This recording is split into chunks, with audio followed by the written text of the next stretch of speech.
Ladies and gentlemen, welcome to VChess. My name is Naiditsch. I'm a chess grandmaster, and the game of the day from the round one of the candidates for me, it is a game between Praggnanandhaa and Giri.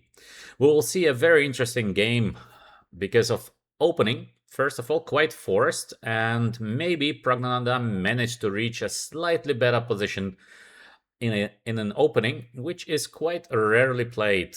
And later on, a very exciting endgame, perfect play by Praggnanandhaa. In the end, Giri is missing a couple of chances to equalize, and it all ends in a rook endgame. You will see in the very end what is the final result. So let's begin.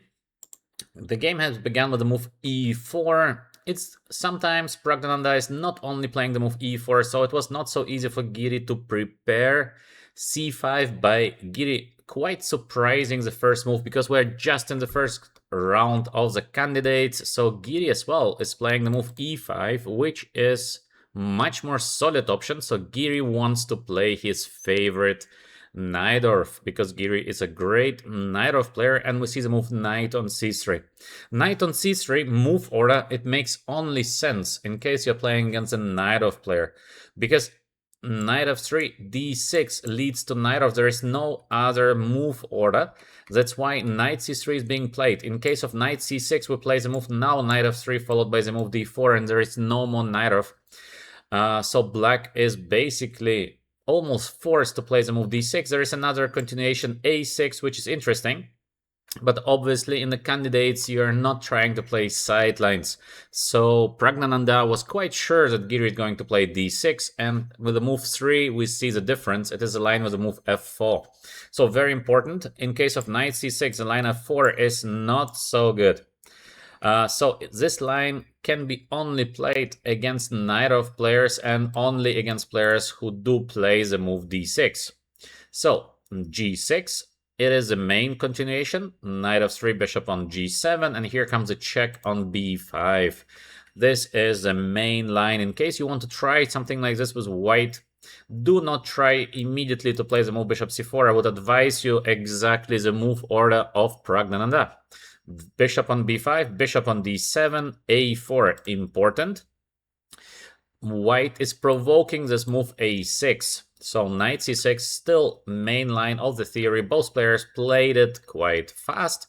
a6 and bishop on c4 to take on c6. Bishop takes c6. This is making not much sense for white. I guess the position should be approximately equal. Bishop on c4, e6, d3, knight g7. In case black would manage to castle short side, maybe to put the knight on b4, maybe to put the knight on d4, followed by the move b5. Excellent position for black. So white is starting immediately the dynamic play with a move f5. Of course, it is still theory. So both players, they knew the move f5. Black has to take on f5. There is nothing else. And of course, why not to take the pawn? Here comes a key move of the line. It is the move queen to e1. Very tricky. Imagine you are black and you face the current position. You don't know exactly what to do. It might be very, very tricky. A mistake would be now to play short castle. Looks very natural to play the move short castle, but it is a quite big mistake because white is playing the move queen h4. So here we see the main idea of white, queen to h4, and we have bishop h6 followed by the idea knight on g5. Look at this pressure. f7, h7, black is already in trouble. So such a natural move as short castle might bring black in trouble. Bishop e6, it is the best. So excellent preparation by Giri, because I think he was a little bit surprised by the opening choice of Praggnanandhaa, but he still remembers his lines. Bishop e6, the best. E takes f5 as well. It looks like the best continuation for white. Praggnanandhaa played it very fast, so we can be sure it is the best. Black has to take back. Now white is winning the pawn on e6, but black is playing this move queen d7. Very nice move. Black is trying to achieve an endgame. And this endgame would be approximately equal. Bishop on g7, very, very good piece. So white escapes to c4 with a queen. Endgame, really, I don't think it's possible to play this for a win with white. It would be approximately equal. Queen c4, black castle long side. Of course, short castle is never possible, so long castle on the board and bishop g5. Still, Praggnanandhaa is in his book, and the current position is approximately equal, but it's quite playable. So it's not like that equal, easy moves, equalize. No, position is quite dynamic. In theory, white might end up in a better endgame because of the pawn structure here. h7 and f5, so black should be still, of course, doing fine, but it's not that simple to play here with the black pieces. Giri is playing rook e8. What can be more natural than rook e8? Very nice move, getting rid of this pin here. And black is getting ready with the main idea. It is to play the move knight on g6. So we're gonna put some knight on e5. Beautiful piece. Then knight on e5. Rook e1. White has to fight for the e file. Knight on g6. All is so natural in my opinion. Both players playing excellent game. Knight on d5. We have the fork. Knight on b6 as a threat. Knight gets to a good position on d5. King on b8. Getting rid of this knight on b6 idea. For the current moment, we are move 18 and the game is just excellent. Personally, I believe the position is maybe slightly better for white, but probably it is very near to be equal. Knight f6 been played. Once again, very natural move, knight on f6. We are changing the bishop on g7 because the bishop on g7 is just so powerful. To keep it on the board is not a good idea. So knight f6, black has to take, and bishop takes on f6. Is there a chance for white to be better here? Theoretically, yes. In an endgame, white needs to get to an endgame, then maybe. On the other hand, we have here a situation where black has pair of knights versus bishop and knight. So in theory, in case black manages to keep queen knight versus queen bishop, then black is going to be perfectly fine. We know how well queen and knight cooperate in most of the situations, so there is no reason for black to change the queens, but black should be happy to change a couple of pair of rooks. We have the move rook f8 on the board. This is something which is strange to me, because why not just to take the rook on e1 and then to play rook to e8? We change both pair of rooks, and for me it's hard to imagine that this position is going to be better long term for white. Yes, it is a playable position, of course, but is it a better position? I don't think so, because queen and knight are so well like a tandem, and I don't think, objectively speaking, that white is doing better. Still, it's a fight. White will try to change the queens. Black is going to try to keep the queens on the board. Long term, maybe there is some idea to put the knight on to e5 to advance here with the moves b5, b4, which is good for the future. I think it should be approximately equal. The strange thing is that Giri is going to try to avoid the change of both pair of rooks for a long time, and this is something which I cannot understand, because why not just to change pair of rooks? It should lead to more or less an equal position. Giri thinks that it's better to keep one pair of rooks on the board, and we have the move f4.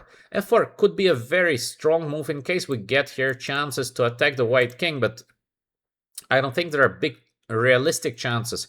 And now by playing f4, he puts his pawn, which is going to be a little bit closer to the white king somewhere. So in theory, just imagine some pawn in game. White king is going to be very fast attacking the pawn on f4. Still, I believe in the current position, black should just take the rook on e1, and we have more or less same ideas as earlier. We have the move f4 being played. With white, rook takes e8, because it's difficult to do something with white. Some b4 line, it is never working. To put the pawn on a5 is possible. Try to be solid against the structure of black, but as well, in case we play the move a5, we see that the pawn is going to be under attack most of the time. So not sure it is a great move to play the move f5. Very, very double-edged. Praggnanandhaa is choosing to take, and now to play the move rook to e1. Since the pawn is on f4, it's going to be easier to attack the pawn on f4. So now changing the rooks, in theory, might give some small advantage to white. Giri decides to keep the rooks on the board, but again, I would take the rook on e1, bishop takes e1, king c7 to bring the pieces a little bit closer. Maybe white can try to be better here because of the pawn on f4, but still we should be very, very close to an equal position. Yes, black will have to play precise to equalize, of course. But I think Giri is a great defender, so he would be able to save the game. Still, Giri plays a move rook f8. He's hoping to get attacking chances against the white king on g1, but I think he is too optimistic here to play rook f8 to give up on the line. I am not sure if it is the best that Giri could have done. Queen e6, very, very logical play by Praggnanandhaa. Maybe he could have played first the move a5, later queen e6, but how not to play queen e6? White is forcing an endgame, and endgame is the main strategy of white. So very, very logical play. Take, king gets closer. Of course, king wants to get to d7. And here comes fantastic move by Praggnanandhaa. It is to play knight on g5. It looks so dangerous to win the pawn on h7. Still, Praggnanandhaa is going for the pawn on h7. Great calculation by white. Maybe someone else would have played more safe. So for example, we go back with a rook here on e2. Let's check it out. Rook on e2, more safe continuation. Next move, king on f2. Next move, h4, some more positional game. But maybe black is capable of playing safe moves as well, like king on d7, followed by the move b5. Yes, white is doing a little better, but is it more than that? I don't think so. Of course, very playable position. It's gonna be a long fight here for white trying to achieve some small advantage and to push this position for the next 40 moves, but objectively speaking, very hard to get to a full point, but it's a try. So we have the move knight g5, very nice move, but very forced. King on d7, attacking the rook on e6, rook goes to e4, rook e4 or rook e2, rook e1, all is possible. Praggnanandhaa decides to put the rook on e4, rook f5 of course. The most logical continuation, in case we try to save the pawn, there is knight h7, very beautiful move.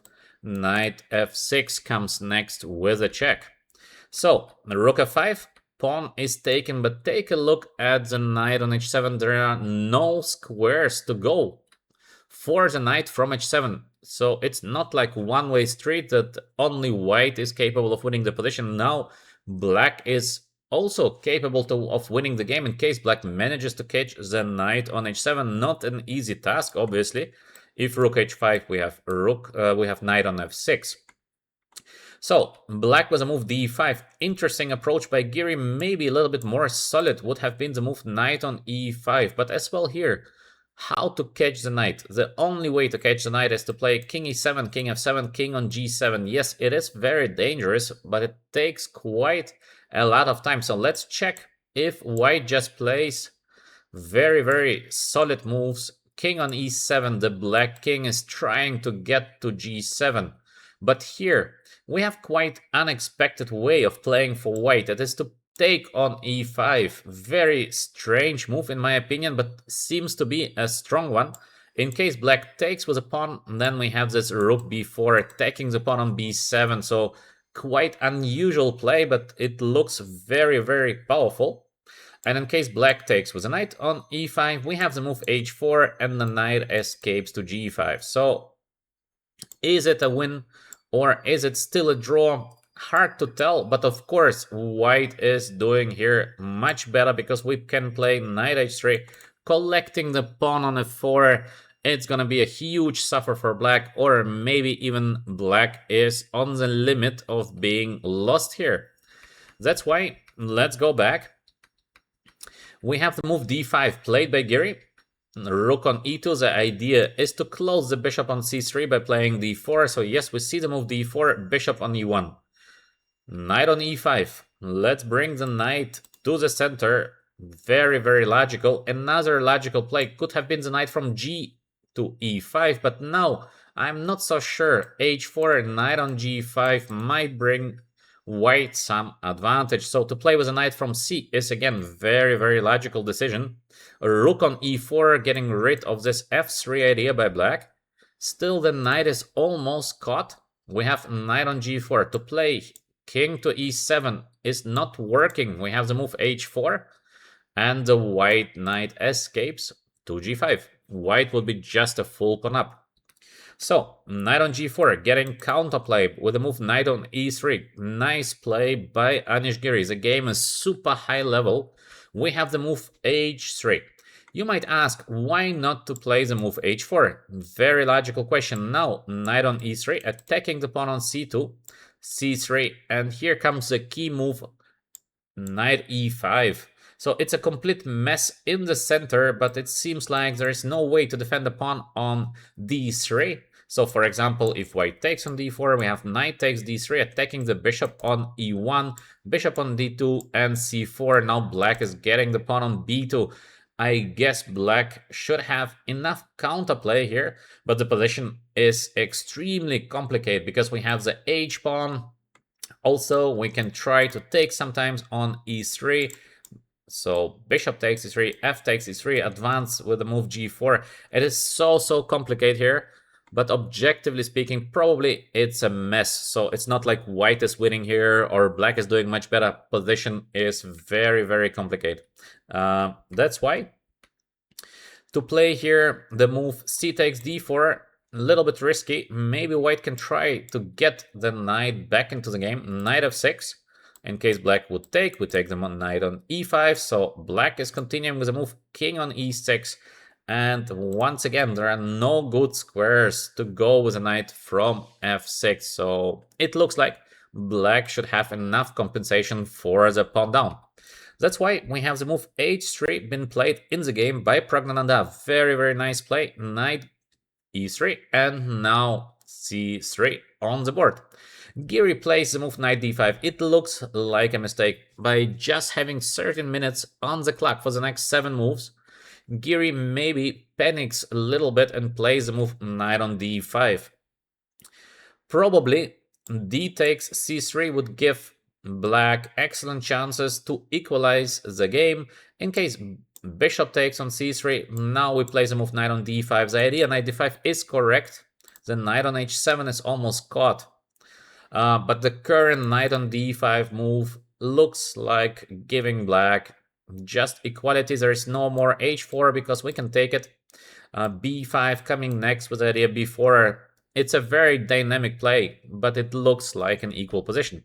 So after d takes c3, b takes c3 has to be played. And here comes a very dynamic idea to equalize for black. Difficult to find. Knight on c2. We try to take the bishop on e1 because the knight is still caught on h7. Now maybe bishop on d2. And here comes the move b5. So black is getting very active with the idea of b4 till the knight is so passive on h7. Position is very complicated, but it looks like black is doing well enough to secure a draw. Let's go back to the move knight on d5. So the move in the game h4. Knight wants to get out to g5. Black is taking on c3. It's difficult now to advise something to Giri because in case of rook to h5, we play knight on g5, and in case black wants to get greedy with a move knight takes h4, we have here the idea of playing knight e6, attacking the pawn on c5, attacking the pawn on d4. It looks just bad for black. That's why we have d takes c3 in the game, and now the move rook to h5, knight g5 is forced, knight to f6. Well, it looks like a losing move, knight f6, but it's a very long line. So, of course, difficult for Giri just having 3 minutes on the clock to be sure that knight f6 is losing, very, very natural move, knight f6.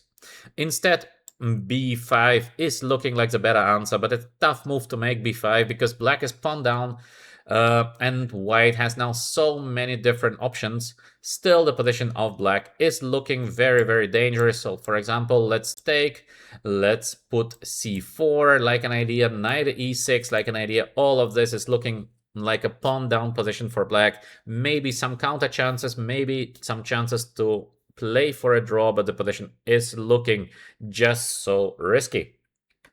That's why Giri played the move knight f6, rook e6. Now everything is very, very forced.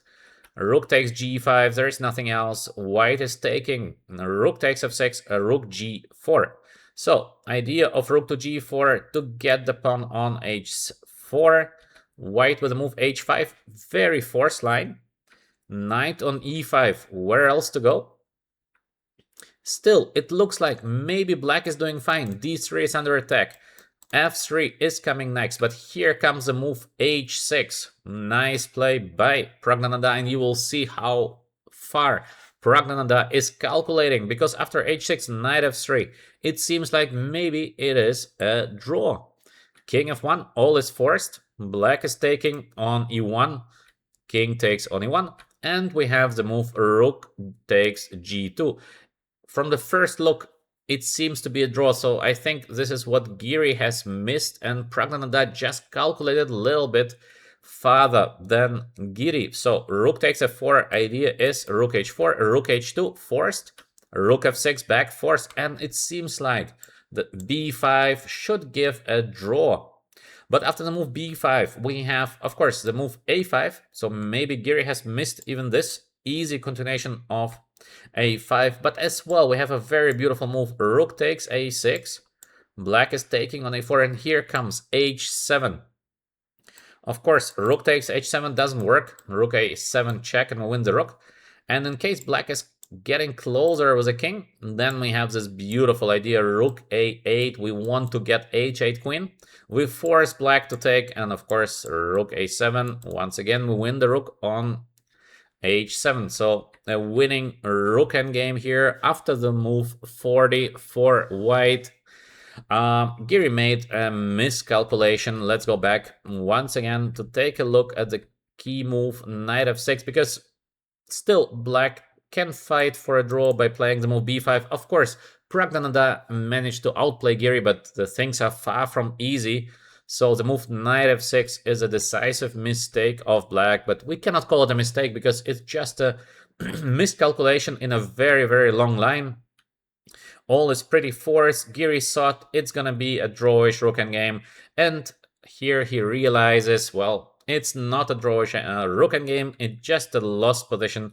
White wants to go a5, rook on b6, controlling the 6th rank. The black king is passive, and then simple king f1, king on g1, rook will have to move, and then we slowly will get our king to g5 and promote the h-pawn. Rook h3, king on d2, quite a desperate fight for Giri here for survival. There is no chance to survive here. Rook king just gets to e4. Also, king f4 is enough to win the game. Black takes on d3. And we can play simple move, king on g4. And slowly we will promote the h-pawn. But of course, why to give up on the d3 pawn? There is no reason for that. So king to e4, c4. In case of check on h4, we play king f5. So idea remains the same. King gets to g6, we play h7 with an easy win for white. So Giri tries with a move c4, white takes, Giri takes a pawn on c3. Simple move, king f5, very, very strong. We get the king to g6, but this has been our idea all along. Black king tries to disturb, but there is simple rook to b6, following h7, rook takes b7, or the move king on g6. Black takes the pawn on c4, h7, h8 is coming next in case of rook to h4. We can win the game in so many ways. The most simple way is king on g5, attacking the rook on h4. Rook will have to go back, and we have this rook h6, promoting the h pawn into a queen. In case of rook takes h7, or rook takes b7, and we win the rook on h7. So it is a completely winning rook endgame. So finally, after the move rook to b6 and h7, Giri resigns. And Praggnanandhaa, with a beautiful start, to win against Giri is just such a difficult task. Giri is lately in a good shape. He's in general so safe. Yes, he is not winning a lot of games, but he is losing just so rarely. So to beat Giri in a nice endgame play, beautiful game by Praggnanandhaa, very high level game, and as well a great preparation. I would advise you to check this opening. It is way trickier than many of you might think. It is a good opening against knight of players, because against knight of players we can anticipate that in case we play knight c3, we will see in most cases a move d6 on the board, and then we have the opportunity for the move f4. So a beautiful game, great start for Praggnanandhaa of the candidates. Let's see if Giri will be able to come back in the next round, in the round 2. And I guess for the fans of Praggnanandhaa, they are just so excited to see the Indian participants starting with a great win with the white pieces. Thank you all for watching. I hope you enjoyed my commentary, and eventually see you during our live streams for the round 2 of the candidates. Thank you.